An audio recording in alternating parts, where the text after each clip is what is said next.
Country میں Pakistani community نے لاہور میں PSL فائنل کے انعقاد کا خیر مقدم کیا۔ اس موقع پر کمیونٹی نے دنیا نیوز کے نمائندے عمران بشیر سے گفتگو میں کیا کہا، آئیے دیکھتے ہیں۔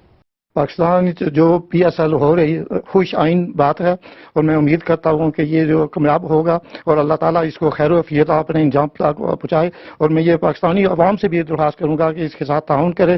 وقت تو ٹھیک نہیں ہے مگر اس کو کامیاب کرنا ہماری ایک ضروریات ہے۔ لیکن عوام کے لیے یہ کچھ بہتری نظر آ رہی ہے، عوام کے لیے کوئی تفریح کا کام جو پیدا ہو رہا ہے، تو انشاءاللہ ہم دعا کرتے ہیں کہ اس کے لیے اللہ تعالیٰ بہتر کرے۔ پاکستان میں جو کرکٹ کا پروگرام ہو رہا ہے اس میں ہم بہت خوش ہیں، اور ہماری دھرینہ خواہش تھی کہ پاکستان میں ایسے ایونٹ کرکٹ کے پروگرام ہوں، کیونکہ 10 سال سے ہمارے جو قومی جو ینگ یوتھ ہیں وہ انتظار کر رہے تھے۔ یہ جو موجودہ PSL جو ہو رہا ہے پاکستان میں، الحمدللہ یہ بین الاقوامی سطح پر یہ پیغام جائے گا کہ پاکستان جو ہے یہ اس پاکستان میں امن ہے۔ I think it's an excellent time for the PSL to be held in Lahore.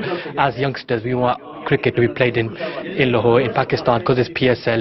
We want it in Pakistan, so I think it's an excellent time to be the final to be held in Lahore. ہم پرزور حمایت کرتے ہیں PSL جو پاکستان لاہور پنجاب میں ہونے جا رہا ہے فائنل، ہم اس کی بھرپور حمایت کرتے ہیں، اور گورنمنٹ پاکستان نے جس انداز سے اس کو سیکورٹی فراہم کی، اور باجوہ صاحب نے سیکورٹی فراہم کی، جناب شہباز شریف صاحب نے اس کو اجازت دے کر کھیلوں کی تقویت پہنچائی ہے، انشاءاللہ رہتی دنیا تک یہ ان کا کارنامہ یاد رکھا جائے گا۔ گورنمنٹ پاکستان نے ڈیسیژن لیا PCL the final Lahore crown, میں اس گورنمنٹ دے اس دلرانہ فیصلے نو اپریشیٹ کردا۔